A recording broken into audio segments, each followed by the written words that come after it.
মেজাজটা বেশি পাতলা হয়ে যাচ্ছে, আসলে ঠান্ডা লেগে আছে তো যার জন্য। সে দেখো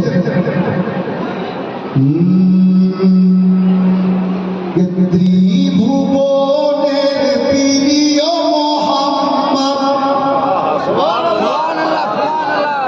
আমি টাইমটা কিন্তু সেই টাইম হইল, আমি যে সে বলছি বাংলা, আশা করছি মজা আসবে।